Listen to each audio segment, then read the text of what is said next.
Hi ಎಲ್ರಿಗೂ ನಮಸ್ಕಾರ. ನಾನು ಗೋಪಿ ಕುಮಾರ್ ಕಿಚನ್ ಚಾನಲ್ ಇಂದ ಮಾತಾಡ್ತಾ ಇದ್ದೀನಿ, ಬ್ಯಾಂಗ್ಳೂರು. ಇವತ್ತಿನ ವಿಡಿಯೋದಲ್ಲಿ ಬಂದ್ಬಿಟ್ಟು ಮಿಷಿನ್ ಬಗ್ಗೆ ಹೇಳ್ತಾ ಇದ್ದೀನಿ. ಮಿಷಿನ್ ನಾವು ನಾರ್ಮಲ್ ಆಗಿ ಮಿಷಿನ್ ಹ್ಯಾಂಡ್ಲಿಂಗ್ ತುಂಬಾ ಕೇರ್ಫುಲ್ ಆಗಿ ಮಾಡಬೇಕು. ಮಿಷಿನ್ ಕಟಿಂಗ್ ಹೆಂಗೋ ಮಾಡ್ಕೊಬಿಡ್ತೀವಿ. ಲಾಸ್ಟ್ ವಿಡಿಯೋದಲ್ಲಿ ಕಟಿಂಗ್ ಎಲ್ಲ ಸಿಂಪಲ್ ಆಗಿ ನಾರ್ಮಲ್ ಆಗಿ ಅಳತೆ ತಗೊಂಡು ಯಾವ ತರ ಕಟ್ ಮಾಡ್ಬೇಕು ಅನ್ನೋದು ನಾವು ಮಾರ್ಕಿಂಗ್ ಆಗಿ ನೀಟಾಗಿ ಸ್ವಲ್ಪ ಕಚ್ಚಾದ್ರೂ ಕಟಿಂಗ್ ಅಂತೂ ಸುಮಾರಾಗಿ ಮಾಡ್ಬಿಟ್ವಿ. ಇವಾಗ ಬ್ಲಾಕ್ ಹೆಡ್ ಇರುತ್ತೆ, ಮೆರಿಟು ಇಲ್ಲ ಉಷಾನೋ ಇಲ್ಲ ನಾಗ್ಪಾಲೋ ಇಲ್ಲ ಈ ತರದ್ ಯಾವ್ದೋ ಒಂದು ಬ್ಲಾಕ್ ಹೆಡ್ ಮಿಷಿನ್ ಇರುತ್ತೆ. ಅದ್ರಲ್ಲಿ ಬಂದ್ಬಿಟ್ಟು ನಾವು ಮೊದ್ಲೆಲ್ಲ ಹಳೆ ಕಾಲದಲ್ಲಿ ಒಂದ್ 10 ವರ್ಷ ಹಿಂದೆ ಕಲ್ ಹಿಂಗ್ ತುಳಿತಾ ಇದ್ವಿ. ಅದು ಹೆಂಗಂದ್ರೆ ನಮ್ ತರ ಸೈಕಲ್ ಇದ್ದಂಗೆ ಮುಂದೆ ಮುಂದೆ ತುಳಿತಾ ಇರ್ತೀವಿ, ಸ್ವಲ್ಪ ಏನಾದ್ರು ಹೆಚ್ಚು ಕಮ್ಮಿ ಹಿಂದಕ್ಕೆ ಹಂಗೆ ತಿರುಗ್ಬಿಡುತ್ತೆ. ಅವಾಗ ಏನಾಗ್ತದೆ, ಸ್ಟಿಚಸ್ ಹಿಂಗ್ ಹಿಂದೆ ಬಂದ್ಬಿಟ್ಟು ದಾರ ಕಟ್ಟಾಗ್ಬಿಡ್ತದೆ. ಅದೆಲ್ಲ ಸ್ವಲ್ಪ ಹ್ಯಾಂಡ್ಲಿಂಗ್ ಕಷ್ಟ ಆಗ್ತಾ ಇತ್ತು. ಅವಾಗ ಏನ್ ಮಾಡಿದ್ವಿ ಅಂದ್ರೆ ನಾವು ಅದಕ್ಕೆ ಲೆಗ್ಗಲ್ಲೆಲ್ಲ ತುಳಿಯೋದು. ಇವಾಗ ಟೆಕ್ನಾಲಜಿ ಸ್ವಲ್ಪ ಫಾಸ್ಟ್ ಆಗ್ಬಿಟ್ಟು ಏನ್ ಮಾಡ್ತಾ ಇದೀವಿ, ಅದಕ್ಕೆ ಸ್ವಲ್ಪ ದಿನ ಆದ್ಮೇಲೆ ಏನ್ ಮಾಡ್ತು, ಸ್ವಲ್ಪ ಒಂದು ಮೋಟರ್ ಇಲ್ಲಿ ತಿರ್ಸೋದು ಬಿಲ್ ಇರುತ್ತಲ್ಲ, ವೀರ್ ಮುಂದ್ಗಡೆ ಒಂದು ಮೋಟರ್ ಫಿಟ್ ಮಾಡಿ ಅದಕ್ಕೆ ಚಿಕ್ಕದ ಬೆಲ್ಟ್ ಹಾಕ್ಬಿಟ್ಟು ತಿರುಗಿಸ್ತಾ ಇದ್ವಿ. ಅದು ಅದ್ರಲ್ಲಿ ಬಂದ್ಬಿಟ್ಟು 2 ಟೈಪ್ ಬಂತು. ತುಂಬಾ ಹಳೇದ್ ಬಂದ್ಬಿಟ್ಟು ಆ ತರ ತುಳಿಯೋದೆಲ್ಲ ಇವಾಗ ಯಾರು ತುಳಿಯಲ್ಲ, ಎಲ್ಲರೂ ಮೋಟರ್ ಫಿಟ್ ಮಾಡ್ಕೊಂಡಿರ್ತಾರೆ. ಅದ್ರಲ್ಲಿ ಬಂದ್ಬಿಟ್ಟು 2 ಟೈಪ್ ಮೋಟರ್ ನೋಡಿ. ಇದು ಚಿಕ್ಕದ ಮಿಷಿನ್, ಇದು ಚಿಕ್ಕದು. ಇದ್ರಲ್ಲಿ ಬಂದ್ಬಿಟ್ಟು ಸ್ವಲ್ಪ ಸೌಂಡ್ ಬರುತ್ತೆ. ಮತ್ತೆ ಅದಾದ್ಮೇಲೆ ಏನಂತ ಅಂದ್ರೆ, ನಾವು ನಾಗ್ಪಾಲ್ ಮಿಷಿನ್ ಆಗಿರ್ಬೋದು, ಬ್ಲಾಕ್ ಹೆಡ್ ಇರುತ್ತಲ್ಲ, ನಾಗ್ಪಾಲು, ಉಷಾ, ಮೆರಿಟು ಯಾವ್ದೇ ಮಿಷಿನ್ ಗಾದಿ ಇದನ್ನ ಫಿಟ್ ಮಾಡ್ಕೊಬಹುದು. ಎಕ್ಸ್ಲೇಟರ್ ಒಂದು ಬಂದ್ಬಿಟ್ಟು ಬರುತ್ತೆ, ಅದನ್ನ ಎಕ್ಸ್ಲೇಟರ್ ಪ್ರೆಸ್ ಮಾಡ್ಕೊಂಡು ಎಕ್ಸ್ಲೇಟರ್ ಇದೆ ತೋರಿಸ್ಬೇಕಿತ್ತು.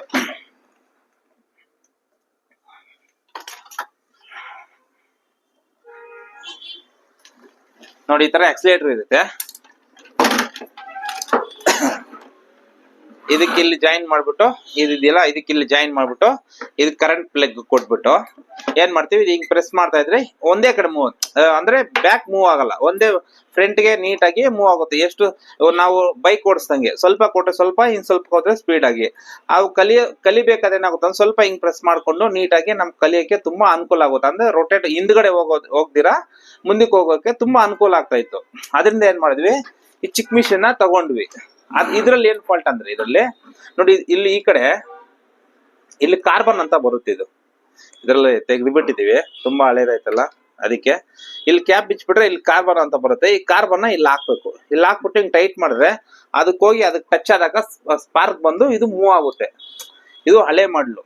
ಸ್ವಲ್ಪ ಅದಾದ್ಮೇಲೆ ಸ್ವಲ್ಪ ಅಪ್ಡೇಟ್ ಆಗಿ ಏನ್ ಮಾಡಿದ್ರು, ಸ್ವಲ್ಪ ದೊಡ್ಡ ಮಿಷಿನ್ ಬಂತು. ಅದಕ್ಕೆ ಬಂದ್ಬಿಟ್ಟು ಇನ್ ಸ್ವಲ್ಪ ಹೈಟ್ ಆಗಿರುತ್ತೆ. ಇದು ರೈಟ್ ಬಂದ್ಬಿಟ್ಟು ಅವಾಗ ನಾವು ತಗೊಬೇಕಾದ್ರೆ 600-700 ರೂಪಾಯಿ ಇತ್ತು. ಇವಾಗ ಯೂಸ್ ಮಾಡಕ್ ಆಗ್ತಾ ಇಲ್ಲ. ಆದ್ರೆ ಚೆನ್ನಾಗಿದೆ. ಏನಕ್ಕದು ಎಮರ್ಜೆನ್ಸಿ ಆದಾಗ ಆ ಮೋಟರ್ ಏನಾದ್ರು ಸುಟ್ಟೋದಾಗ ಏನ್ ಮಾಡ್ತೀವಿ, ಇದನ್ನ ಯೂಸ್ ಮಾಡ್ಕೊಳ್ಳೋಣ ಅಂತ ಈ ಅಂಗಡಿ ಶಾಪಲ್ಲೇ ಹಂಗೆ ಇಟ್ಕೊಂಡಿದ್ದೀನಿ, ನಮ್ಮ ಶಾಪಲ್ಲೇ. ಅದೇ ಮತ್ತೆ ಅಪ್ಡೇಟ್ ಆಗಿ ಏನ್ ಮಾಡುದು, ಇದೆಲ್ಲ ಸ್ವಲ್ಪ ಪ್ರಾಬ್ಲಮ್ ಬಂದು ಪದೇ ಪದೇ ಸ್ವಲ್ಪ ಸೌಂಡ್ ಜಾಸ್ತಿ ಬರೋದಾಗ್ತಾ ಇತ್ತು. ಅದಕ್ಕೆ ಏನ್ ಮಾಡುದು, ಸ್ವಲ್ಪ ಇದಕ್ಕಿಂತ ಸ್ವಲ್ಪ ದೊಡ್ಡ ಮಿಷಿನ್ ಬರ್ತಾ ಇತ್ತು. ಅದು ಬಂದ್ಬಿಟ್ಟು ನಮ್ಗೆ ಸುಮಾರು ಕಂಪನಿ ಇದೆ. ಅದೆಲ್ಲ ಬಂದ್ಬಿಟ್ಟು ಈ ಕಾರ್ಬನ್ ಒಂದು ಇರಲ್ಲ ಅಷ್ಟೇ, ಸೌಂಡ್ ಸ್ವಲ್ಪ ಕಮ್ಮಿ ಬರುತ್ತೆ. ಅಪ್ಡೇಟ್ ಆಗಿ ಅದು ಮಾಡಿದೆ. ಅದು ಬಂದ್ಬಿಟ್ಟು 1500 ಏನೋ 1500 ಮಿಷಿನ್ ಮೋಟರ್ ಬರ್ತಾ ಇತ್ತು. ಮೋಟರ್ ಪ್ಲಸ್ ಇದೆ ಆಕ್ಸಿಲೇಟರ್ 1500ದಲ್ಲಿ ಬರ್ತಾ ಇತ್ತು. ಇವಾಗೂ ಅದನ್ನೇ ಬ್ಲಾಕ್ ಹೆಡ್ ಯೂಸ್ ಮಾಡಿದ್ರೆ ನಮ್ಗೆ ಏನಾಗುತ್ತೆ ಅಂದ್ರೆ, ನಾವು ಕಲಿಬೇಕಾದ್ರೆ ತುಂಬಾ ಅನುಕೂಲ ಆಗುತ್ತೆ. ಅದು ಮೋಟ್ರು ಇಲ್ಲ ಚಿಕ್ಕದಾದ್ರೂ ತಗೊಳ್ಳಿ, ಇಲ್ಲ ಯಾರಾದ್ರೂ ನೋಡಿ ನಮ್ಮ ಹತ್ರ ಪರಿಚಯದವರು ಈ ತರ ಯಾರಾದ್ರು ಇದ್ರೆ ಇದನ್ನ ಮೋಟರ್ನ ಯೂಸ್ ಮಾಡ್ಕೊಂಡು ಸುಮ್ನೆ ಕಲಿಯೋವರೆಗೂ ಇದನ್ನ ಯೂಸ್ ಮಾಡ್ಕೊಳ್ಳಿ. ಸ್ವಲ್ಪ ಕಲ್ತಾದ್ಮೇಲೆ ಏನಾಗುತ್ತೆ ಅಂದ್ರೆ, ನೀವು ಇದನ್ನ ಸ್ವಲ್ಪ ದೊಡ್ಡ ಮೋಟರ್ ತಗೊಳ್ಳಿ. ಅಂದ್ರೆ ಕರೆಂಟ್ ಬಿಲ್ ಅಷ್ಟೊಂದು ಜಾಸ್ತಿ ಏನ್ ಬರಲ್ಲ. ಮತ್ತೆ ಅದೇ ರೀತಿ ಮನೆಯಲ್ಲಿ ಕರೆಂಟ್ ಫ್ರೀ ಇರೋದ್ರಿಂದ ಅಷ್ಟೊಂದೇನು ಪ್ರಾಬ್ಲಮ್ ಬರಲ್ಲ. ಮತ್ತೆ ಸೌಂಡ್ ಕಮ್ಮಿ, ಇದ್ರಲ್ಲಿ ಸ್ವಲ್ಪ ಸೌಂಡ್ ಬರುತ್ತೆ, ಇನ್ ಸ್ವಲ್ಪ ದೊಡ್ಡದಾಗಿ ಬರುತ್ತೆ. ಕಾರ್ಬನ್ ಲೆಸ್ ಮೋಟರ್ ಅಂತ ಕೇಳಿ, ವಿತ್ ಕಾರ್ಬನ್, ಅದು ವಿತೌಟ್ ಕಾರ್ಬನ್. ಇದು ಚಿಕ್ಕದು, ಸ್ವಲ್ಪ ದೊಡ್ಡದಾಗಿ ಬರುತ್ತೆ. ಇಲ್ಲಿ ಈ ತರ ಫಿಟ್ ಮಾಡ್ಬಿಟ್ಟು ವೀಲ್ಗೆ ಹಿಂಗೆ ಒಂದ್ ಬೆಲ್ಟ್ ಹಾಕ್ಬಿಟ್ಟು ರೊಟೇಟ್ ಮಾಡೋದು. ಅದು ಇದೆ, ತೋರಿಸ್ತೀನಿ ಒಂದ್ 2 ನಿಮಿಷ. ಇವಾಗ ನಾವು ಒಲಿಯೋದು ಸ್ಟಾರ್ಟ್ ಮಾಡಿದಾಗ ನಿಮ್ಗೆ ಆ ದೊಡ್ಡ ಮೋಟರ್ನ ಓವರ್ಲಾಕ್ ಮಿಷಿನ್ಗೆ ಫಿಟ್ ಮಾಡ್ಕೊಂಡಿದ್ದೀನಿ. ಮಿಕ್ಕಿದೆಲ್ಲ ಜಾಕ್ ಮಿಷಿನ್ ಇರೋದ್ರಿಂದ ನಾನು ಬೇರೆ ಮಿಷಿನ್ಗೆ ತೋರ್ಸಕ್ ಆಗಿಲ್ಲ. ಎಲ್ಲ ಅಪ್ಡೇಟ್ ಆಗಿರೋದ್ರಿಂದ ನಾನು ಜಾಕ್ ಮಿಷಿನ್ ತಗೊಂಡು ಅಲ್ಲೇ ಮಿಷಿನ್ ನ ಸೇಲ್ ಮಾಡಿ ಎಕ್ಸ್ಚೇಂಜ್ ಆಗಿ ತಗೊಂಡಿದ್ದೀನಿ. ಅದರಿಂದ ಅದಕ್ಕೆ ಓವರ್ಲಾಕ್ ಒಂದು ಮಾತ್ರ ಯೂಸ್ ಮಾಡ್ತಾ ಇದ್ದೀನಿ, ದೊಡ್ಡ ಮೋಟ್ರು. ಮಿಕ್ಕಿದಿವೆಲ್ಲ 4-5 ಮೋಟರ್ ಇದೆ, ಅದಕ್ಕೆ ಬಿಚ್ಚ ಹಂಗೆ ಇಟ್ಟಿದ್ದೀನಿ. ಅದರಿಂದ ಇದಕ್ಕಿಂತ ಸ್ವಲ್ಪ ದೊಡ್ಡ ಮೋಟ್ರ್ ಮನೇಲಿ ಯೂಸ್ ಮಾಡೋರ್ಗು ಈಸ್ಕೊಳ್ಳೋದ್ರಿಂದ ಏನಾಗುತ್ತೆ ಅಂದ್ರೆ ಒಂದೇ ಕಡೆ ಹೋಗುತ್ತೆ. ಸ್ವಲ್ಪ ನಿಧಾನಕ್ಕೆ ಹಿಂಗ್ ಪ್ರೆಸ್ ಮಾಡ್ಕೊಂಡು ಯಾವ್ದಾದ್ರು ಒಲಿಯೋದು. ಇವಾಗ ಈ ಪೆಟ್ಟಿಕೋಟ್ಗೆ ನಾಡ ಬರುತ್ತಲ್ಲ, ಅದು ಒಲಿಯೋದು. ಆಮೇಲೆ ಮಿಷಿನ್ ಹ್ಯಾಂಡ್ಲಿಂಗ್ ಬಗ್ಗೆ ಗೊತ್ತಾಗ್ತಾ ಇದೆ. ಸ್ವಲ್ಪ ದಿನ ನಿಮ್ ಮಿಷಿನ್ ಕಲಿಯೋವರೆಗೂ ಸುಮ್ನೆ ಇದ್ರೆ ಹೊಸ ಬಟನೆ ಒಲಿಬೇಕು ಅಂದ್ರೆ ಮತ್ತೆ ಹಿಂಗೆ ಲೈನಿಂಗ್ ಅಟ್ಯಾಚ್ ಮಾಡೋದು, ಮತ್ತೆ ಬಿಚ್ಚೋದು, ಈ ತರ ಆಗ್ತಾ ಇದೆ. ಯಾಕಂದ್ರೆ ಸರಿಯಾಗಿ ಸ್ಟ್ರೈಟ್ ಲೈನ್ ಬಂದಿಲ್ಲ ಅಂದ್ರೆ ಹೊಸ ಬಟ್ ಮೇಲೆ 4-5 ಸಲ ಬಿಚ್ಚಿದ್ರೆ ಏನಾಗುತ್ತೆ, ಬಟ್ಟೆ ಕೊಳೆ ಆಗುತ್ತೆ, ಇಲ್ಲ ಗಲೀಜ್ ಆಗುತ್ತೆ, ಇಲ್ಲ ನಾವು ಬಿಚ್ಚಬೇಕಾದ್ರೆ ಅರ್ಜೆಂಟ್ ಅಲ್ಲಿ ಹಿಂಗ್ ಎಳ್ದ್ ಬಿಡ್ತೀವಿ, ಸ್ವಲ್ಪ ಎಕ್ಸ್ಪೆಂಡ್ ಆಗೋದು, ಈ ತರ ಎಲ್ಲ ಆಗುತ್ತೆ. ಅದಕ್ಕೆ ಸ್ವಲ್ಪ ಸ್ಟಾರ್ಟಿಂಗ್ ಅಲ್ಲಿ ಮಿಷಿನ್ ಬಗ್ಗೆ ಕಲಿಬೇಕು ಅನ್ನೋರು ಏನ್ ಮಾಡ್ತಾರೆ ಅಂದ್ರೆ, ಈ ತರ ಸ್ವಲ್ಪ ಮೋಟರ್ ತಗೊಳ್ಳಿ, ಕಾಲಲ್ಲಿ ತುಳಿಯೋದು ಕಷ್ಟ ಆಗುತ್ತೆ. ಈಗಿನ ಕಾಲದಲ್ಲಿ ಯಾರು ತುಳಿಯಲ್ಲ ನನ್ನ ಪ್ರಕಾರ, ಇದ್ರೂನು ಇರ್ಬೋದು. ಆ ಈ ತರ ಸ್ವಲ್ಪ ದೊಡ್ಡ ಮೋಟರ್ ತಗೊಂಡು ನೀವು ಈ ಸ್ವಲ್ಪ ಲೈಟ್ ಆಗಿ ಗಾಡಿ ಓಡಿಸ್ದಂಗೆ ಚೂರು ಚೂರು ಹಿಂಗೆ ತುಳ್ಕೊಂಡು ಏನ್ ಮಾಡ್ತೀರಿ ಅಂದ್ರೆ, ಮನೇಲಿರೋ ಹಳೆ ಬಟ್ಟೆಗಳಿರ್ತಾವಲ್ಲ, ಸ್ವಲ್ಪ ಲೂಸು ಟೈಟ್ ನಿಮ್ ಬಟ್ಟೆ ನೀವೇ ಹೊಲ್ಕೊಳ್ಳಿ. ಏನ್ ಸರ್ ಹಳೆ ಬಟ್ಟೆಯಲ್ಲಿ ಕಲಿಬೇಕು ಅನ್ನೋದೇನಿಲ್ಲ, ನಾನ್ ಕಲ್ತಿದ್ದು ಹಳೆ ಬಟ್ಟೆ ಇಂದಾನೆ. ಆಲ್ಟ್ರೇಷನ್ಸ್ ಎಲ್ಲ ಆಲ್ಟ್ರೇಷನ್ ಮಾಡೋದ್ರಿಂದ ತುಂಬಾ ಮೈಂಡ್ ಶಾರ್ಪ್ ಆಗುತ್ತೆ. ಯಾವ ತರ ಅಂದ್ರೆ, ಇವಾಗ ಸೋಲ್ಡ್ ಡ್ರಾಪ್ ಬಂದಿದೆ ಅಂತ ನಮ್ಗೆಲ್ಲ ಬರ್ತಾ ಇತ್ತು ಅವಾಗ ನಾನು ಆಲ್ಟ್ರೇಷನ್. ಇವಾಗ ದೊಡ್ಡ ಮಾಸ್ಟರ್ಗಳು ಟೈಲರ್ಗಳು ಏನ್ ಮಾಡ್ತಾರೆ, ಆಲ್ಟ್ರೇಷನ್ ನೋಡಪ್ಪ ಅಂತಾರು, ಅದ್ರಲ್ಲೇ ಮೈಂಡ್ ಓಡಿಸ್ಬೇಕಾಗೋದು. ಯಾವ ತರ ಅಂತ ಹೇಳಿ, ಆಲ್ಟ್ರೇಷನ್ ಏನಕ್ಕೆ ಬರುತ್ತೆ, ಇಲ್ಲಿ ಟಕ್ ಹಿಡಿದ್ರೆ ಎಲ್ಲಿ ಸರಿ ಹೋಗುತ್ತೆ, ಇಲ್ಲ ಆರ್ಮೋಲ್ ಲೂಸ್ ಎಲ್ಲಿ ಲೂಸ್ ಬಂದ್ರೆ ಸರಿ ಹೋಗುತ್ತೆ. ಇವಾಗ ಆರ್ಮೋಲ್ ಲೂಸ್ ಬರ್ತಾ ಇತ್ತು, ಇಲ್ಲಿ ಮೆಜರ್ಮೆಂಟ್ ತಗೊಂಡು ಇಲ್ಲಿ ಸ್ಟಿಚಸ್ ಹಾಕೊಡ್ತದೆ. ಅವಾಗ ಆಲ್ಟ್ರೇಷನ್ ಇಲ್ಲಿ ಪ್ರಾಬ್ಲಮ್ ಈ ತರ ಬಂದ್ರೆ ಇಲ್ಲಿ ಸ್ಟಿಚ್ ಹಾಕ್ಬೇಕಿತ್ತು ಅನ್ನೋದು ನನ್ಗೆ ಐಡಿಯಾ ಬರ್ತಾ ಇತ್ತು. ಅದಾದ್ಮೇಲೆ ಇಲ್ಲಿ ರಿಂಕಲ್ಸ್ ಏನ್ ಪ್ರಾಬ್ಲಮ್ ಆಗಿದೆ ಅಂತ ರಿಂಕಲ್ಸ್ ಬರ್ತಾ ಇದೆ, ಸ್ವಲ್ಪ ಇಲ್ಲೇ ನಿಧಾನಕ್ಕೆ ಒಂದು ಶೇಪ್ ಆಗಿ ಒಂದು ಸ್ಟಿಚ್ ಹಾಕೊಡ್ತಾ ಇದೆ. ಅವಾಗ ಇಲ್ಲಿ ಸ್ವಲ್ಪ ಒಳಗಡೆ ಹೋದ್ರೆ ಏನಾಗ್ತಾ ಇತ್ತು, ಸರಿ ಹೋಗ್ತೈತೆ. ಅವಾಗ ಏನಾಗ್ತಾ ಇತ್ತು, ಇಲ್ಲಿ ರಿಂಕಲ್ಸ್ ಬರೋದು, ಇಲ್ಲಿ ಶೇಪ್ ಕಮ್ಮಿ ಆಗಿರೋದ್ರಿಂದ ಇಲ್ಲಿ ಸ್ಟಿಚ್ ಆಗೋದು ಸರಿ ಹೋಗ್ತಾ ಇತ್ತು ಅಂತ ಆಲ್ಟ್ರೇಷನ್ ನಾನ್ ಮೈಂಡ್ ಓಡಿಸ್ತಾ ಇದ್ದೆ. ಅವಾಗ ಏನಾಗುತ್ತೆ, ಮೈಂಡ್ ಕ್ರಿಯೇಟಿವ್ ಯೂನಿಟ್ ಬರುತ್ತೆ. ಯಾಕಂದ್ರೆ ನಾಳೆ ದಿನ ನಾವು ಕಟ್ ಮಾಡಿ ಹೊಲ್ದಾದ್ಮೇಲೆ ನಾವು ಅವತ್ತು ಆಲ್ಟ್ರೇಷನ್ ಮಾಡ್ತಾ ಇದೀವಲ್ಲ, ಇಲ್ಲಿ ಈ ತರ ತಗೊಂಡ್ರೆ ಕಮ್ಮಿ ಆಲ್ಟ್ರೇಷನ್ ಬರುತ್ತೆ ಅಂತ ಹೇಳಿ ನಾವು ಅದನ್ನ ಕಟ್ಮಿಂಗ್ ಅಲ್ಲಿ ಸ್ವಲ್ಪ ಎತ್ಕೊಂತೀವಿ.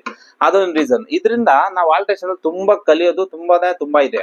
ಅದಕ್ಕೋಸ್ಕರ ಏನ್ ಮಾಡ್ತೀನಿ, ಈ ರೆಡಿಮೇಡ್ ಸ್ಲೀವ್ಸ್ ಅಟ್ಯಾಚ್ ಮಾಡೋದು. ಇವಾಗ ನೀವು ಟೈಲರ್ ಶಾಪ್ ಎತ್ಕೊಂಡು ಹೋಗಿ ಅವ್ರ ಹತ್ರ, ಸರ್ ಮೇಡಮ್ ಸಾಯಂಕಾಲ ನಾವೇ ಹೇಳ್ತೀವಿ, ಯಾರೋ ಏನ್ ಬೇಡ, ನಾವು ಬೆಳಿಗ್ಗೆ ಕೊಟ್ರೆ ಇಲ್ಲ ಮೇಡಮ್ ಆಗಲ್ಲ, ಸಾಯಂಕಾಲ ಬನ್ನಿ ಅಂತ. ಅಕಸ್ಮಾತ್ ಸಾಯಂಕಾಲ ಮಾಡಕ್ಕೆಲ್ಲ ಮತ್ತೆ ನಾಳೆ ಬರಕ್ ಹೇಳ್ತಿ. ಇಷ್ಟೆಲ್ಲ ಇರ್ಬೇಕಾದ್ರೆ ನಾವು ವಿಡಿಯೋದಲ್ಲಿ ಸ್ಲೀವ್ಸ್ ಯಾವ ತರ ಕಟ್ ಮಾಡ್ಬೇಕು ಅಂತ ತೋರಿಸ್ಕೊಡ್ತೀನಿ. ಅದರಿಂದ ಸ್ಲೋ ಆಗಿ ಪರವಾಗಿಲ್ಲ, ದಿನಕ್ಕೆ ಒಂದೇ ಸ್ಲೀವ್ಸ್ ಅಟ್ಯಾಚ್ ಮಾಡಿ, ಯಾರು ಕೇಳ್ಬೇಕು ನಿಮ್ಮನ್ನ. ನಿಧಾನಕ್ಕೆ ಸ್ಲೀವ್ ಶೇಪ್ ಒಂದಲ್ಲ 4 ಸಲ ನೀಟಾಗಿ ಮಾರ್ಕ್ ಮಾಡಿ, ಸರಿ ಬಂದಿದೆ ಅಂದ್ರೆ ನೀಟಾಗಿ ಸ್ವಲ್ಪ ರೆಡಿಮೇಡ್ ತಾನೆ, ಸ್ವಲ್ಪ ಅಡ್ಜಸ್ಟ್ ಆಗುತ್ತೆ. ನೀಟಾಗಿ ಸ್ವಲ್ಪ ಶೇಪ್ ಆಗಿ ತಗೊಂಡು ನೀವೇ ಕಟ್ ಮಾಡ್ಕೊಳ್ಳಿ. ಸ್ಟಾರ್ಟಿಂಗ್ ಅಲ್ಲಿ ಏನೂ ಆಗಲ್ಲ, ಆದ್ರೆ ಸ್ವಲ್ಪ ಹೆಚ್ಚು ಕಮ್ಮಿ ಆಗುತ್ತೆ ತಾನೆ. ಓದಿ ಮತ್ತೆ ಕಲಿಯಕ್ ನಿಮ್ಗೆ ಅನುಕೂಲ ಆಗುತ್ತಲ್ಲ. ಇಲ್ಲಿ ಶೇಪ್ ಕಮ್ಮಿ ತೆಗೆದಿದ್ದಕ್ಕೆ ಇಲ್ಲಿ ಈ ತರ ಬರ್ತಾ ಇದೆ ಅಂತ ಹೇಳ್ಬಿಟ್ಟು ನೆಕ್ಸ್ಟ್ ಅಟ್ಯಾಚ್ ಮಾಡ್ಬೇಕಾದ್ರೆ ನಿಮ್ಗೆ ಮೈಂಡ್ ಓಡುತ್ತೆ. ಆತರ ಅವಾಗ ಏನ್ ಮಾಡ್ತೀರಿ, ನಿಮ್ದೇ ಒಂದು ಸ್ಲೀವ್ಲೆಸ್ ಇರೋದನ್ನ ಸ್ಲೀವ್ಸ್ ಕಟ್ ಮಾಡ್ಕೊಂಡು ಈ ಮೋಟರ್ ಸಹಾಯದಿಂದ ನಿಧಾನಕ್ಕೆ ನೀವೇ ಹೊಲಿರಿ. ಎರಡನೇದು ಬಂದ್ಬಿಟ್ಟು, ಮಕ್ಳು ಬಟ್ಟೆ ಆಗಿರ್ಬೋದು, ನಿಮ್ ಬಟ್ಟೆ ಆಗಿರೋದು ಸ್ವಲ್ಪ ಲೂಸು ಸಣ್ಣ ದಪ್ಪ ಆಗಿರ್ತೀರ, ಅದನ್ನೆಲ್ಲ ಇವಾಗ ನೈಟಿನೇ ಇರ್ಬೋದು, ಉದ್ದ ಜಾಸ್ತಿ ಇರುತ್ತೆ, ಅದನ್ನ ಕೆಳಗಡೆ ಹಿಂಗ್ ಫೋಲ್ಡ್ ಮಾಡಿ ಒಂದೇ ಸಮ ಹೊಲಿಯೋದು ಕಲೀರಿ. ಅವಾಗ ಏನಾಗ್ತದೆ, ಮಿಷಿನ್ ಹ್ಯಾಂಡ್ಲಿಂಗ್ ಬಗ್ಗೆ ನಿಮ್ಗೆ ಗೊತ್ತಾಗುತ್ತೆ. ಅದಾದ್ಮೇಲೆ ನಿಮ್ಗೆ ಬ್ಲೌಸ್ ಆಗ್ಲಿ ಡ್ರೆಸ್ ಆಗ್ಲಿ ಹೊಲಿಯೋದಕ್ಕೆ ತುಂಬಾ ಅನುಕೂಲ ಆಗುತ್ತೆ. ನೈಟಿನೇ ಆಗ್ಬೋದು, ಇಲ್ಲ ನೈಟಿ ಒಂದ್ ಸ್ವಲ್ಪ ಸ್ಟಿಚಸ್ ಹಾಕ್ಬೇಕು, ಇಲ್ಲಿ ಸ್ಲೀವ್ಸ್ ಒಂದ್ ಸ್ಟಿಚ್ ಹಾಕೊಂಡು ನೋಡಿ, ಸ್ವಲ್ಪ ಲೂಸ್ ಆಗಿರ್ಬೋದು, ಇನ್ನೊಂದ್ ಸ್ಟಿಚ್ ಹಾಕೊಳ್ಳಿ. ಈ ತರ ಕಲಿಬೇಕಾದ್ರೆ ಇವೆಲ್ಲ ಮಾಡೋದ್ರಿಂದ ಏನಾಗುತ್ತೆ ಅಂದ್ರೆ, ನಿಮ್ ಮಿಷಿನ್ ಹ್ಯಾಂಡ್ಲಿಂಗ್ ಬಗ್ಗೆ ನೀಟಾಗಿ ಗೊತ್ತಾಗುತ್ತೆ. ಅವ್ ಸ್ವಲ್ಪ ಸ್ಟ್ರೈಟ್ ಆಗಿ ಹಾಕ್ತೀರಾ, ಸ್ವಲ್ಪ ಹಿಂಗ್ ಹೋಗುತ್ತೆ, ಒಂದ್ಸಲಿ ಹೋಗುತ್ತೆ, ಎರಡನೇ ಸಲಿ ಹೋಗುತ್ತೆ, ಮೂರನೇ ಸಲಿ, 4ನೇ ಸಲಿ, 5ನೇ ಸಲಿ ಸ್ಟ್ರೈಟ್ ಆಗಿ ಬರುತ್ತಾ, ಅವಾಗ ನೆಕ್ಸ್ಟ್ ಬ್ಲೌಸ್ ಹೊಲಿಬೇಕಾದ್ರೆ ಅನುಕೂಲ ಆಗುತ್ತೆ. ಅದರಿಂದ ಹೇಳ್ತಾ ಇದ್ದೀನಿ, ಆಲ್ಟ್ರೇಷನ್ ಅಲ್ಲಿ ಕಲಿಯೋದು ತುಂಬಾ ಇದೆ. ಅದು ಹೊಲಿರಿ. ಮನೇಲಿರೋ ಸಣ್ಣ ಪುಟ್ಟ ಬಟ್ಟೆಗಳೆಲ್ಲ ಡೈಲಿ ಒಂದೊಂದೇ ಹೊಲಿರಿ. ತಿಂಗಳಿಗೆ 30 ಆಗುತ್ತೆ, 2 ತಿಂಗಳಿಗೆ 60 ಆಗುತ್ತೆ, 3ನೇ ತಿಂಗಳಿಗೆ ನೀವೇ ಟೈಲರ್ ಆಗಿಬಿಟ್ಟಿರ್ತೀರ. ಟೈಲರ್ ಅಂದ್ರೆ ಫುಲ್ ಬ್ಲೌಸ್ ನ ಲೈನಿಂಗ್ ಅಟ್ಯಾಚ್ ಮಾಡೋ ಸ್ಟ್ರೈಟ್ ಆಗಿ ಸ್ಟಿಚಸ್ ಆಗೋ ತರ ರೆಡಿ ಆಗಿರ್ತೀರ. ಅದೇ 1 ವರ್ಷ ಆದ್ಮೇಲೆ 360 ಸ್ಟಿಚ್ ಆಗಿರ್ತೀರ. ಆಲ್ಮೋಸ್ಟ್ ಒಂದು ರೇಂಜ್ ಬಂದ್ಬಿಡ್ತೀರಾ. 1 ತಿಂಗಳಲ್ಲಿ ಆಲ್ಮೋಸ್ಟ್ ಬ್ಲೌಸ್ ನ ಲೈನಿಂಗ್ ನ ಕಟ್ ಮಾಡೋ ತರ ಲೈನಿಂಗ್ ಅಟ್ಯಾಚ್ ಮಾಡೋ ರೇಂಜ್ ಬಂದಿರ್ತಾರೆ. ಅಂದ್ರೆ ಸ್ಟ್ರೈಟ್ ಆಗಿ ಹೊಲಿಗೆ ಹಾಕೋದು, ಕ್ರಾಸ್ ಆಗಿ ಹೊಲಿಗೆ ಹಾಕೋದು, ಹಾರ್ಮೋಲ್ ರಿಂಕಲ್ಸ್, ಈ ತರ ಸಣ್ಣ ಪುಟ್ಟ ಆಲ್ಟ್ರೇಷನ್ ಎಲ್ಲ ನೀವು ಕಲ್ತ್ಕೊಂಡ್ಬಿಟ್ಟಿರ್ತೀರ. ಓಕೆನಾ? ಅದಾದ್ಮೇಲೆ ಈ ತರ ಸಣ್ಣ ಮಿಷಿನ್ ಹ್ಯಾಂಡ್ಲಿಂಗು 1 ತಿಂಗಳಲ್ಲಿ ಸ್ವಲ್ಪ ಹಂಗಂಗು ಕರೆಕ್ಟ್ ಆಗಿ ಕಲ್ತಿರ್ತೀರ, ಸ್ಟಿಚಸ್ ಹಾಕೋದು. ಅದಾದ್ಮೇಲೆ ನೆಕ್ಸ್ಟ್ ವಿಡಿಯೋದಲ್ಲಿ ಇಷ್ಟನ್ನ ಫಾಲೋ ಮಾಡ್ತಾ ಇರಿ. 1 ದಿನ ಫುಲ್ ನೀವು ಹಿಂಗೆ ಕಂಟಿನ್ಯೂ. ಆದ್ರೆ ಸರ್ ಇದೇ 1 ತಿಂಗಳು ಮಾಡ್ಬೇಕು ಅಂತಲ್ಲ, ಸ್ವಲ್ಪ 1 ಅವರ್ ಇದು ಮಾಡೋದು, ಅದೇ 1 ಅವರ್ ನಾನು ಬೇರೆ ತರದ್ ಹೇಳ್ಕೊಟ್ಟಿರೋದು ಅದನ್ನ ಟ್ರೈ ಮಾಡೋದು, ಈ ತರ ಮಾಡ್ತಾ ಇರಿ. ಈ ಮೋಟರ್ನ ಸಹಾಯದಿಂದ 2 ಫಿಟ್ ಮಾಡ್ಕೊಳ್ಳಿ. ಲೆಗ್ ಅಲ್ಲಿ ಕಾಲಲ್ಲಿ ತುಳಿಯೋದು ತುಂಬಾ ರೇರ್ ಇದೆ, ಯಾರು ಈಗಿನ ಕಾಲದಲ್ಲಿ ತುಳಿಯಲ್ಲ. ಎಲ್ಲ ಮೋಟರ್ 1 ವರ್ಷ ಎಲ್ಲ ಕೊಟ್ರೆ ಬರುತ್ತೆ, ಅದನ್ನ ಫಿಟ್ ಮಾಡ್ಕೊಂಡು ನೀವು ಈಸಿಯಾಗಿ ಕಲಿಬಹುದು. ಇದಕ್ಕಿಂತ ದೊಡ್ಡ ಮೋಟರ್ನ ಒಂದು ವಿಡಿಯೋ ತೋರಿಸ್ತೀನಿ. ಅದಾದ್ಮೇಲೆ ನಾಡನ ಸ್ಟ್ರೈಟ್ ಆಗಿ ಕಟ್ ಮಾಡ್ಕೊಂಡು ಯಾವ ತರ ಹೊಲಿಬಹುದು, ಅದನ್ನೇ ಟೈಯಿಂಗ್ ತರ ಯಾವ ತರ ಕನ್ವರ್ಟ್ ಮಾಡೋದು, ಆಮೇಲೆ ಕ್ರಾಸ್ ಬಟ್ಟೆಯಲ್ಲಿ ಯಾವ ತರ ಹಾಕೋದು, ಮತ್ತೆ ಶೇಪ್ಗೋಸ್ಕರ ಇಲ್ಲಿ ಸ್ಲೀವ್ಸ್ ಹಿಂಗೆ ಸ್ಟ್ರೈಟ್ ಆಗಿ ಹೊಲಿಗೆ ಹಾಕೋದು, ಈ ತರ ಸಣ್ಣ ಪುಟ್ಟವೆಲ್ಲ ಇರುತ್ತೆ. ಇದನ್ನೆಲ್ಲ ನೀವು ಮಾಡೋದೇನೆ ಹೋಗ್ತದೆ, ಮಿಷಿನ್ ಬಗ್ಗೆ ಗೊತ್ತಾಗುತ್ತೆ. ಒಂದೇ ಸರಿ ನೀವು ಇವಾಗ ಹೊಸ ಗಾಡಿ ತಂದಿರ್ತೀರ, ಗಾಡಿ ಒಂದೇ ಸರಿ ಕೊಟ್ಟು ಓಡಿಸ್ರಿ ಅಂದ್ರೆ ಓಡಿಸಲ್ಲ. ಅದೇ ಸ್ವಲ್ಪ ಕಲಿತೇವೆ. ಆತರ ಆಲ್ಟ್ರೇಷನ್ ಇಂದ ಕಲ್ತ್ರೆ ಏನಾಗುತ್ತೆ ಅಂದ್ರೆ, ಫ್ಯೂಚರ್ಗೆ ನಾವು ತುಂಬಾ ಬೇಗ ಪಿಕಪ್ ಆಗ್ತೀವಿ. ಅದೇ ರೀತಿ ಸಣ್ಣ ಪುಟ್ಟ ಯಾವ್ದಾದ್ರು ಮನೆ ಬಟ್ಟೆ ಬೇರೆಯವ್ರ ಹತ್ರ ಹೋಗಿ ಕೊಡಿ ಮತ್ತೆ ಬೆಳಗ್ಗೆ ಬನ್ನಿ ಸಾಯಂಕಾಲ ಬನ್ನಿ ಅನ್ನೋದಕ್ಕಿಂತ ನಾವು ಕಲಿಯೋದು ನಮ್ಮ ಮನೇಲಿ ಮಾಡ್ಕೊಳ್ಳೋದ್ರಿಂದ ತುಂಬಾ ಅನುಕೂಲ ಆಗುತ್ತೆ. ನೀವು ಒಂದ್ಸಲಿ ಮೆಷಿನ್ ನ ಇನ್ವೆಸ್ಟ್ಮೆಂಟ್ ಮಾಡಿ ಮೋಟರ್ನ ಫಿಟ್ ಮಾಡಿ ಮನೇಲಿ ಒಂದ್ ಮಿಷಿನ್ ತಗೊಂಡ್ಬಂದು ಇಟ್ಟಿದ್ರಂದ್ರೆ ನಿಮ್ಗೆ ಲೈಫ್ ಲಾಂಗ್ ಯೂಸ್ ಆಗುತ್ತೆ. ಅದರಿಂದ ನಾವು ಕಲ್ತಿರೋ ವಿದ್ಯೆ ಯಾರು ಕಿತ್ಕೊಳಕ್ ಆಗಲ್ಲ. ನಾನು ಕಲ್ತಿರೋ ವಿದ್ಯೆ ಎಷ್ಟು ಕಷ್ಟಪಟ್ಟು ಕಲ್ತಿದ್ದೀನಿ, ಆದ್ರೆ ನಾನು ಎಲ್ಲರಿಗೂ ಇಷ್ಟಪಟ್ಟು ಕಲಿಸ್ತದೆ. ಏನು ಉದ್ದೇಶ ಅಂದ್ರೆ ನನ್ ಕೆಲಸ ನನ್ನ ಹತ್ರನೇ ಉಳ್ಕೋಬಾರ್ದು ಅನ್ನೋ ಒಂದೇ ಒಂದು ಉದ್ದೇಶದಿಂದ ಎಲ್ಲರೂ ನನ್ ಸ್ವಲ್ಪ ಆದ್ರೂ ಒಂದೇ ಒಂದು ಟಿಪ್ಸ್ ಯೂಸ್ ಆದ್ರೂ ನಾನು ಯೂಸ್ ಮಾಡ್ದಂಗೆ ನಾನು ಹೆಲ್ಪ್ ಮಾಡ್ದಂಗೆ ಆಗುತ್ತೆ. ಅದರಿಂದ ನಾನು ಯಾವತ್ತು ನನ್ನಲ್ಲಿ ಉಳ್ಕೋಬಾರ್ದು ಅನ್ನೋ ಉದ್ದೇಶದಿಂದ ಎಲ್ಲರಿಗೂ ಈ ತರ ಟ್ರೈನಿಂಗ್ ಕೊಟ್ಟು ನೀಟಾಗಿ ಪಾಯಿಂಟ್ ಹೇಳ್ತಿಬಿಟ್ಟು ಈಗಿನ ಕ್ಲಾಸ್ ಅಲ್ಲಿ ತಿಳಿಸ್ಕೊಡ್ತಾ ಇದೀನಿ. ಓಕೆನಾ? ಅದೇ ರೀತಿ ನಮ್ಮ ಚಾನಲ್ ಸಬ್ಸ್ಕ್ರೈಬ್ ಮಾಡ್ಕೊಳ್ಳಿ, ಪಕ್ಕದಲ್ಲಿರೋ ಬೆಲ್ ಬಟನ್ ನ ಕ್ಲಿಕ್ ಮಾಡಿ ಆಲ್ ಅಂತ ಆಪ್ಷನ್ ಇರುತ್ತೆ, ಅದನ್ನ ಸೆಲೆಕ್ಟ್ ಮಾಡ್ಕೊಂಡ್ರೆ ನಾನ್ ಮಾಡೋಂತ ಎಲ್ಲಾ ವಿಡಿಯೋಗಳು ನಿಮ್ಗೆ ನೋಟಿಫಿಕೇಶನ್ ಆಗಿ ಬರುತ್ತೆ. ಬಂದಿರೋಂತ ವಿಡಿಯೋನ ಸ್ಕಿಪ್ ಮಾಡದೆ ನೀಟಾಗಿ ನೋಡ್ಬೇಕಾದ್ರೆ ಎಲ್ಲೇ ಡೌಟ್ ಬಂದ್ರು ಕೆಳಗಡೆ ಕಾಮೆಂಟ್ ಮಾಡಿ, ಇಲ್ಲ ಸ್ಕ್ರೀನ್ ಮೇಲೆ ಕಾಣಿಸೋ ನಂಬರ್ಗೆ ವಾಟ್ಸಪ್ ಇದೆ, ಇಲ್ಲ ಕಾಲ್ ಆದ್ರೂ ಮಾಡಿ, ಫೋನ್ ಮಾಡಿ, ಸರ್ ಈ ತರ ಪ್ರಾಬ್ಲಮ್ ಇದೆ ಅಂತ ಹೇಳಿ. ನನ್ನ ಕೈಲಿ ಆದಷ್ಟು ಸಹಾಯ ನಾನು ಖಂಡಿತವಾಗ್ಲೂ ಮಾಡ್ತೀನಿ. ಇಲ್ಲ ಸರ್ ನಾನು ಕಟ್ ಮಾಡ್ಬೇಕಾದ್ರೆ ಈ ತರ ಪ್ರಾಬ್ಲಮ್ ಬರ್ತಾ ಇದೆ ಅಂತ ಹೇಳ್ಬಿಟ್ಟು ಒಂದು ಫೋಟೋ ನನ್ಗೆ ವಾಟ್ಸಾಪ್ ಅಲ್ಲಿ ಸೆಂಡ್ ಮಾಡಿ ಏನ್ ಮಾಡ್ಬೇಕು ಅಂತ ಕೇಳಿದ್ರೆ ಖಂಡಿತವಾಗ್ಲೂ ನನ್ನ ಕೈಲಾದಷ್ಟು ಸಹಾಯ ಮಾಡಕ್ಕೆ ನಾನ್ ರೆಡಿ ಇದ್ದೀನಿ. ಹೆಲ್ಪ್ ತಗೊಳಕ್ಕೆ ನೀವು ರೆಡಿ ಇರಿ. ಖಂಡಿತವಾಗ್ಲೂ ನಾನು ಇಷ್ಟೆಲ್ಲ ಮಾಡ್ಬೇಕಾದ್ರೆ ನನ್ಗೆ ಮಾಡ್ಬೇಕಾದ್ರೇನಿಲ್ಲ, ಒಂದು ಲೈಕ್ ಮಾಡಿ, ಒಂದು ಸಬ್ಸ್ಕ್ರೈಬ್ ಮಾಡಿ, ಒಂದು ಶೇರ್ ಮಾಡಿದ್ರೆ ಖಂಡಿತವಾಗ್ಲೂ ಇನ್ನೂ ಹೆಲ್ಪ್ ಮಾಡುವಂತ ವಿಡಿಯೋಗಳು ತುಂಬಾ ಮಾಡ್ತೀನಿ. ಅದೇ ರೀತಿ ನಮ್ಮ ಪ್ರೊಫೈಲ್ ಅಲ್ಲಿ ನೋಡಿ ಹೆಚ್ಚು ಕಮ್ಮಿ ಒಂದು 250 ಮೇಲೆ ವಿಡಿಯೋಸ್ ನ ಮಾಡಿದ್ದೀನಿ. ಅದರಲ್ಲಿ ಪ್ರತಿಯೊಂದು ಮೆನ್ಷನ್ ಮಾಡಿದ್ದೀನಿ. ಶೋಲ್ಡರ್ ಡ್ರಾಪು, ಆಮೇಲೆ princess cut, normal blouse, dot blouse, boat neck, collar neck, ಈ ತರ ಐವಿ ನೆಕ್, ಈ ತರ ಸುಮಾರು ಮಾಡಿದ್ದೀನಿ. ಚೆಕ್ ಮಾಡ್ಕೊಳ್ಳಿ, ನಿಮ್ಗೆ ಅನುಕೂಲ ಆಗುವಂತ ತುಂಬಾ ವಿಡಿಯೋಸ್ ಬರುತ್ತೆ. ಅದ್ರಲ್ಲಿ ಇಲ್ದೇ ಇರೋದು ನಿಮ್ಗೆ ಏನಾದ್ರು ಹೊಸದಾಗಿ ಬೇಕು ಅನ್ನೋದಿದ್ರೆ ನನಗೆ ಕಮೆಂಟ್ ಮಾಡಿ. ಖಂಡಿತವಾಗ್ಲೂ ಈ ರೆಗ್ಯುಲರ್ ಕ್ಲಾಸಸ್ ಇದೇ ತರ ರನ್ನಿಂಗ್ ಆಗ್ತಾ ಇದೆ. ಮತ್ತೆ ಹೊಸ ವಿಡಿಯೋಸ್ ಡಿಫ್ರೆಂಟ್ ಪ್ಯಾಟರ್ನ್ಸ್ ಅಲ್ಲ ಡಿಸೈನ್ಸ್ ಏನೇ ಬಂದ್ರು ರೆಗ್ಯುಲರ್ ಆಗಿ ವಿಡಿಯೋ ಹಾಕ್ದಾಗೆ ಹಾಕ್ತೀನಿ. ಕ್ಲಾಸಸ್ 1, 2, 3 ಅಂತ ಈ ತರ ಮೆನ್ಷನ್ ಮಾಡ್ತಾ ಇದ್ದೀನಿ. ಈ ವಿಡಿಯೋ ಫಸ್ಟ್ ನೋಡ್ತಾ ಇದ್ರಿ, ಹಿಂದೆ ವಿಡಿಯೋ ನೋಡ್ಕೊಂಬಂದ್ರೆ ನಿಮ್ಗೆ ನೀಟಾಗಿ ಅರ್ಥ ಆಗುತ್ತೆ. ಓಕೆನಾ?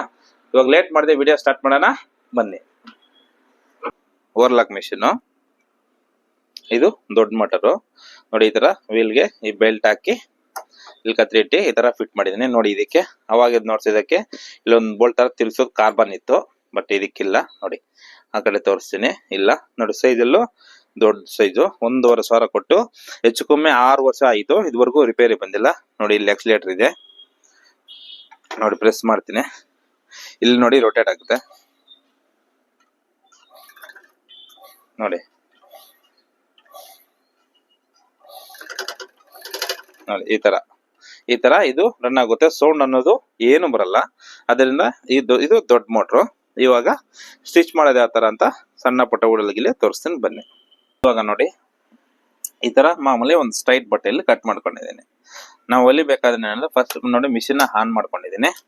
ಜಾಕ್ ಮಿಷಿನ್ ಅಲ್ಲಿ ಅಂದ್ರೆ ಸೌಂಡ್ ಬರಲ್ಲ, ಇಲ್ಲಿ ಲೈಟ್ ಬರುತ್ತೆ. ನೀಡಿಲ್ಲು ಮೇಲ್ ಬಂದಿದೆ ನೋಡಿ. ಸ್ಟ್ರೈಟ್ ಆಗಿ ಈ ತರ ಬಟ್ಟೆ ಕಟ್ ಮಾಡ್ಕೊಂಡಿದ್ದೀನಿ. ಹೊಲಿಬೇಕಾದ್ರೆ ತುಂಬಾ ನೋಡಿ ಏನಿಲ್ಲ, ನಾಡ ಹೊಲಿತಾ ಇದೀನಿ. ಇವಾಗ ನಾನು ತೋರಿಸ್ಕೊಡ್ತಾ ಇದೀನಿ. ನೀವು ಪ್ರತಿಯೊಂದನ್ನು ಹೊಲಿಬೇಕಾದ್ರೆ ನೋಡಿ ಇಷ್ಟೇ, ಒಂದು ಫೋಲ್ಡು, ಮತ್ತೆ ಇದು ಮೇಲ್ಗಡೆ ದಾರ ಬಿಚ್ಕೊಂಡಿರ 2ನೇ ಫೋಲ್ಡು, ಮತ್ತೆ ಇದನ್ನ ಇನ್ನೊಂದು ಫೋಲ್ಡು ನೋಡಿ, ಇದನ್ನ ಇನ್ನೊಂದು ಫೋಲ್ಡ್, 2 ಕಚ್ಚಾ ಒಳಗಡೆ ಹೋಗೋ ತರ ಈ ತರ ಮಾಡ್ಕೊಂಡು ಸೆಂಟ್ರಲ್ಲಿ ಸ್ವಲ್ಪ ಮೂವ್ ಮಾಡಿ, ಆಮೇಲೆ ಸ್ಟಾಪ್ ಮಾಡ್ಕೊಳ್ಳಿ. ಮತ್ತೆ ಸೇಮ್ ನೋಡಿ, ಇದನ್ನ ಈ ಕೈಯಲ್ಲಿ ಇದು ಬೆರಳು, ಈ ಕೈಯಲ್ಲಿ ಈ ಬೆರಳು, ಇದನ್ನ ಸೆಂಟ್ರಿಗೆ ಹಿಂಗ್ ಮುಟ್ಕೊಂಡು ನೋಡಿ, ಸೆಂಟ್ರಲ್ಲಿ ಹಿಂಗ್ ಫೋಲ್ಡ್ ಮಾಡ್ಕೊಳ್ಳಿ. ಹಿಂಗ್ ಫೋಲ್ಡ್ ಮಾಡ್ಕೊಂಡು ಸ್ವಲ್ಪ ದೂರ ಹಿಂಗೆ ನಿಧಾನಕ್ಕೆ ಹೊಲ್ಕೊಂಡು ಹೋಗಿ ಸ್ಟಾಪ್ ಮಾಡಿ. ಮತ್ತೆ ಇದೇ ತರ ಒಂದ್ ಕೈಯಲ್ಲಿ ಈ ಫೋಲ್ಡಿಂಗ್, ಮೇಲ್ಗಡೆ ಕೈಯಲ್ಲಿ ಈ ಫೋಲ್ಡಿಂಗ್ ಸೆಂಟ್ರಿಗೆ, ಮತ್ತೆ ಹಿಂಗೆ ಇದು 2 ಸಮ ಮಾಡಿ, ಮತ್ತೆ ಈ ತರ ನಿಧಾನಕ್ಕೆ ಮಾಡಿ. ಮತ್ತೆ ಈ ತರ ಕಲಿಬೇಕಾದ್ರೆ ಸ್ವಲ್ಪ ಸ್ಲೋ ಆಗ್ಲಿ ಪರವಾಗಿಲ್ಲ, ನೀಟಾಗಿ ಕಲಿಬೇಕು ಅನ್ನೋದೇ ಉದ್ದೇಶ. ಮತ್ತೆ ನೋಡಿ, ಮೇಲ್ಗಡೆ ಒಂದು ಫೋಲ್ಡು, ಕೆಳಗಡೆ ಒಂದು ಫೋಲ್ಡು, ಮತ್ತೆ ಸೆಂಟ್ರಿಗೆ ಇಟ್ಕೊಂಡು ಇನ್ನೊಂದು ಫೋಲ್ಡು ನೋಡಿ, ಮೇಲ್ಗಡೆ ಮತ್ತೆ ಕೆಳಗಡೆ ಈ ತರ, ಮತ್ತೆ ಈ ತರ. ಇದನ್ನ ನೋಡಿ ಎಷ್ಟು ಫಸ್ಟ್ ಅಲ್ಲಿ ಸ್ವಲ್ಪ ಕಷ್ಟ ಆಯ್ತು, ಆಮೇಲೆ ಹೋಗ್ತಾ ಸ್ವಲ್ಪ ಈಸಿ ಆಗುತ್ತೆ. ಅದೇ ಹೋಗ್ತಾ ಈಸಿ ಆಗುತ್ತೆ. ಸೊ ಈ ತರ ನಾಡ ಹೊಲಿಯೋದು, ಅದಾದ್ಮೇಲೆ ನಾನು ಹೇಳ್ಕೊಟ್ನಲ್ಲ, ನಾನು ಹೇಳ್ದಲ್ಲ ಹಳೆ ಬಟ್ಟೆ ಸ್ಟಿಚಸ್ ಹಾಕೋದು, ಇವೆಲ್ಲ ಕಲಿಯೋದ್ರಿಂದ ನೀವೇ ನಿಮ್ ಬಟ್ಟೆ ಹಾಕೊಳ್ಳೋದ್ರಿಂದ ನಿಮ್ಗೆ ಗೊತ್ತಾಗುತ್ತೋ ಇಲ್ಲಿ ಈ ತರ ಆಗಿದ್ದಕ್ಕೆ ಇಲ್ಲಿ ಲೂಸ್ ಬರ್ತಾ ಇದೆ ಅಂತ ನಿಮ್ಗೆ ಗೊತ್ತಾಗುತ್ತೆ. ಇದು ಪೆಟ್ಟಿಕೋಟ್ಗೆ ನಾವು ಹಾಕುವಂತ ನಾಡ ತರ ನಾವು ಹೊಲ್ದಿದ್ವಿ. ಸುಮ್ನೆ ರಫ್ ಆಗಿ ನಿಮ್ಗೆ ತೋರಿಸ್ಕೊಟ್ಟಕ್ಕೆ ಇವಾಗ ಅದೇ ಇದನ್ನೇ ಏನ್ ಮಾಡ್ತೀವಿ ಅಂದ್ರೆ ಈ ಗಾಗ್ರಾ ಲೆಹೆಂಗಾ ಇದ ಲಂಗ ನಾವ್ ಹೊಲ್ದಾಗ ರೇಷ್ಮೆ ಸೀರೆ ಲಂಗಾಗೆಲ್ಲ ನೋಡಿ ಈ ತರ ಕೊಟ್ರೆ ಪಟ್ಟಿ ತರ ಚೆನ್ನಾಗಿರಲ್ಲ. ಏನಪ್ಪಾ ಈ ತರ ಪಟ್ಟಿ ತರ ಕಟ್ಕೊಳ್ಳಕ್ಕೆ ಟೈಯಿಂಗ್ ತರ ಸ್ವಲ್ಪ ನೀಟಾಗಿ ಗುಂಡ್ಗಿಲ್ವಲ್ಲ ಅಂತ ನಾವು ಫೀಲ್ ಆಗ್ತೀವಿ. ಅವಾಗ ಇದನ್ನ ಏನ್ ಮಾಡ್ತೀವಿ ಅಂದ್ರೆ ನಾವು ನೋಡಿ ಇನ್ನೊಂದು ಫೋಲ್ಡ್ ಹಿಂಗಿದೆಯಲ್ಲ ಈ ತರ ಇಟ್ಕೊಂಡು ಇನ್ನೊಂದು ಫೋಲ್ಡ್ ನೋಡಿ ಏನು ಮಾಡ್ತಾ ಇಲ್ಲ, ಜಸ್ಟ್ ಹಿಂಗ್ ಇಟ್ಕೊಂಡು ಒಂದು ಫೋಲ್ಡ್ ಒಂದು ಸ್ಟಿಚ್ ಹಾಕ್ತೀನಿ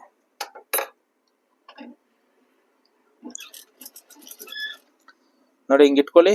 ಮತ್ತೆ ಅದನ್ನ ಒಂದೊಂದು ಸ್ಟಿಚ್ ಹಾಕಿ ಒಂದು ಫೋಲ್ಡ್ ಅಷ್ಟೇ. ಅವಾಗ ನಾವು ಎರಡೆರಡು ಫೋಲ್ಡ್ ಮಾಡೋದಲ್ಲ, ಇದನ್ನೇನೂ ಇಲ್ಲ, ಒಂದೇ ಒಂದು ಫೋಲ್ಡ್. ಮೇಲ್ಗಡೆ ಹಿಂದ್ಗಡೆ ಈ ತರ ಹಿಂಗ್ ಮಾಡ್ಕೊಂಡು ಈ ತರ ಹಿಂದ್ಗಡೆ ಇನ್ನೊಂದು ಕೈ ಇಟ್ಕೊಂಡ್ರೆ ಏನಾಗುತ್ತೆ ಅಂದ್ರೆ ಲೂಸ್ ಬರ್ದಿರ ಜಿರಾಯಿಸ್ಕೊಂಡಿರ ನೀಟಾಗಿ ಸ್ಟಿಚಸ್ ಅನ್ನೋದು ಬರುತ್ತೆ. ಮತ್ತೆ ಇದನ್ನ ಸೇಮ್ ಹಿಂಗೆ ಇಟ್ಕೊಳ್ಳಿ, ಇದನ್ನ ಹಿಂಗೆ ಇಟ್ಕೊಳ್ಳಿ, ಮತ್ತೆ ಸೇಮ್ ಇದನ್ನ ಹಿಂಗೆ ಇಟ್ಕೊಂಡು ಹಿಂದ್ಗಡೆ ಒಂದು ಕೈ ಇಟ್ಕೊಂಡು ಹಿಂಗೆ ನೀಟಾಗಿ ಇಟ್ಕೊಂತೀವಿ. ಮತ್ತೆ ಇದನ್ನ ಹಿಂಗೆ ಇಟ್ಕೊಂಡು ಇದನ್ನ ಹಿಂಗ್ ಮಾಡ್ತೀವಿ. ಮತ್ತೆ ಇದನ್ನ ಹಿಂಗೆ ಇಟ್ಕೊಂಡು ಈ ವಿಡಿಯೋದಲ್ಲಿ ಮಿಷಿನ್ ಬಗ್ಗೆ ತಿಳಿಸ್ಕೊಡ್ತಾ ಇದೀನಿ, ಯಾವ ತರ ಹ್ಯಾಂಡ್ಲಿಂಗ್ ಬಗ್ಗೆ. ನೆಕ್ಸ್ಟ್ ವಿಡಿಯೋದಲ್ಲಿ ಲೈನಿಂಗ್ ಯಾವ ತರ ಅಟ್ಯಾಚ್ ಮಾಡಬೇಕು, ಯಾವ್ದು ಫ್ರಂಟು ಬ್ಯಾಕು ಅನ್ನೋದೆಲ್ಲ ನೀಟಾಗಿ ನಾನು ತೋರಿಸ್ಕೊಡ್ತೀನಿ. ಓಕೆನಾ? ನೋಡಿ ಇವಾಗ ಆದರೆ ಇದನ್ನ ಬೇಕಂದ್ರೆ ನಾಡಾಗೆ ಮತ್ತೆ ಗಾಗ್ರಾ ಲಂಗಕ್ಕೆ ಎಷ್ಟು ಸಣ್ಣಗೆ ನೀಟಾಗಿ ಹಿಂಗ್ ಕಟ್ಬಿಟ್ಟು ಹಿಂಗ್ ಬಿಟ್ಟಿದೀವಿ ಅಂದ್ರೆ ನೋಡಿ ಸಣ್ಣಗೆ ಕಾಣಿಸುತ್ತೆ. ಅವಾಗ ಎಷ್ಟು ದಪ್ಪ ಐತಿ, ಇವಾಗ ಎಷ್ಟು ಸಣ್ಣ ಇದೆ, ಇವಾಗ ಏನೋ ಲುಕ್ ಬರುತ್ತೆ ಈ ತರ. ಇದನ್ನ ನಾವು 2-3 ಸಲ ಹೊಲಿತಾ ಇದ್ರಿ, ನಿಮ್ಗೆ ಯೂಸ್ ಆಗುತ್ತೆ ಇದು ಮನೇಲಿ, ನೀವು ವೇಸ್ಟ್ ಅಂತೂ ಆಗಲ್ಲ. ಈ ತರ ಒಂದ್ 2 ಮಾಲದು ಆಲ್ಟ್ರೇಷನ್ ಒಂದ್ 2 ಮಾಲದು ಪ್ರತಿದಿನ ಈ ತರ 1 ಅವರ್ ನೀವು ಮಿಷಿನ್ ಅನ್ನ ಹ್ಯಾಂಡ್ಲಿಂಗ್ ಮಾಡೋದ್ರಿಂದ ಏನಾಗುತ್ತೆ ಅಂದ್ರೆ ಯಾವ್ದೋ ಒಂದು ಸಣ್ಣ ಪುಟ್ಟ ಹೊಲಿತಾ ಇದ್ದೇನಾಗುತ್ತೆ, ಮಿಷಿನ್ ಸ್ಟಾಪು ಮೂವ್ ಮಾಡೋದು ಈ ತರ ಎಲ್ಲ ನಿಮ್ಗೆ ತುಂಬಾ ಗೊತ್ತಾಗುತ್ತೆ. ಅವಾಗ ಏನಾಗುತ್ತೆ ಅಂದ್ರೆ ಲೈನಿಂಗ್ ನ ಯಾವ ತರ ಅಟ್ಯಾಚ್ ಮಾಡಬೇಕು ಅನ್ನೋದು ನಿಮ್ಗೆ ಐಡಿಯಾ ಬರುತ್ತೆ. ಜಸ್ಟ್ ಮಿಷಿನ್ ಹ್ಯಾಂಡ್ಲಿಂಗ್ ಗೊತ್ತಾದ್ರೆ ಸಾಕು. ನೆಕ್ಸ್ಟ್ ವಿಡಿಯೋದಲ್ಲಿ ಆ ಲೈನಿಂಗ್ ನ ಬ್ಲೌಸ್ ನ ಯಾವ ತರ front back back front shape back shape ಇರೋದನ್ನ ಯಾವ ತರ ಡಿವೈಡ್ ಮಾಡ್ಕೋಬೇಕು, ಅದನ್ನ ಲೈನಿಂಗ್ ಯಾವ ತರ ಅಟ್ಯಾಚ್ ಮಾಡ್ಕೋಬೇಕು ಅನ್ನೋದು ನೆಕ್ಸ್ಟ್ ವಿಡಿಯೋದಲ್ಲಿ ನೆಕ್ಸ್ಟ್ ಕ್ಲಾಸ್ ಅಲ್ಲಿ ನೀಟಾಗಿ ತಿಳಿಸ್ಕೊಡ್ತೀನಿ. ಓಕೆನಾ? ಈ ವಿಡಿಯೋ ನಿಮ್ಗೆ ಇಷ್ಟ ಆಗಿದೆ ಲೈಕ್ ಮಾಡಿ, ಶೇರ್ ಮಾಡಿ. ಖಂಡಿತವಾಗ್ಲೂ ನೆಕ್ಸ್ಟ್ ವಿಡಿಯೋದಲ್ಲಿ ನೀಟಾಗಿ ಪ್ರತಿಯೊಂದು ಎಕ್ಸ್ಪ್ಲೈನ್ ಮಾಡ್ತೀನಿ. ಓಕೆನಾ?